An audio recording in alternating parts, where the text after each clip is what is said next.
Since the podcast, the question I get is, give me a build. So I'm going to give you a build.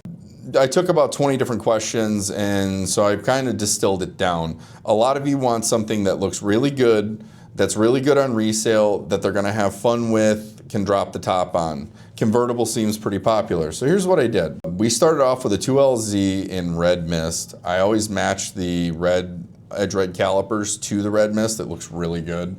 Because this car has the black D84 nacelles and roof, I went ahead and put the black 10-spoke wheels on there, the forged 10 spokes.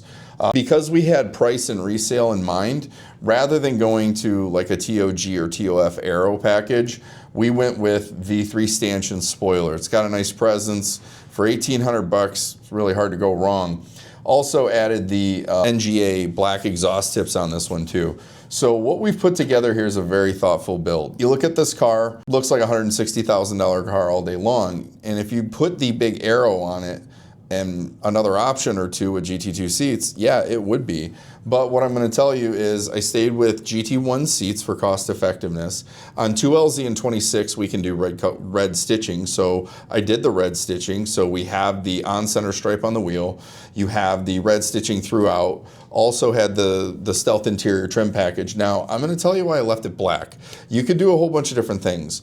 I wanted to maximize the buyer pool at the end. This particular car I put front end lift on because it seems like most of the convertible people I've talked to, front end lift is more of a deal breaker than I may have thought of before. So I think the feedback tells me front end lift is rather important.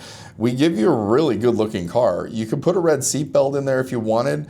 Really, I was going for accenting and for mass market appeal. So looking at this car from the outside, the car looks more expensive than what it comes off as, brutally honest.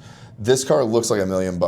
Red mist is one of the more requested colors I get, and a lot of custom builds I do have red mist in it. The nice thing about red mist is, one, it is a tri-coat, so it's a little more expensive, but it has a lot of depth to it, and it does have a lot more draw than maybe some of the other high impact colors. Remember, when we talk, we want to have a broader buyer pool. This is kind of appealing to the low-key customer, but also has the depth and look that somebody that wants a high-impact color can look at this and find the value in that as well, which I think is equally important. You're getting a big chunk of the pool all the way around. So I feel like this, keeping the colors with good continuity, we've got carbon flash, we did the carbon flash mirrors, the 3-stanchion wing with the nacelles, black wheels, those calipers. This gives you a lot of presence. This car looks really good. The thing I think that's going to surprise you a little bit here, and I'm just going to do a quick option rundown, okay? So we said edge red calipers, red mist tint coat, 10-spoke gloss black wheels. GT1s are standard, but we did put the red stitching on them. Black seatbelt standard, carbon flash mirrors, black exhaust tips, adrenaline red, custom leather stitching, stealth interior trim package, carbon flash metallic painted 3-stanchion wing, front lift with memory, and our gas guzzler. That gives us a net price of $148,745 MSRP. With the way these are transacting, guys, this is going to put you under $140 for a visually stunning car that gives you all kinds of a resale pool. I can't stress it enough. If this car is a 2 or 3 or 4 year car, you need to pay attention to these things. Yes, you could put the GT2 seats in there for a couple extra grand. I don't think that's going to hurt you tremendously, but what I was going for here was low cost, high impact. And the build code on this one is UGVIND. If you want to play with it, take a look at it. Tell me what you think. What would you change? What don't you like about it?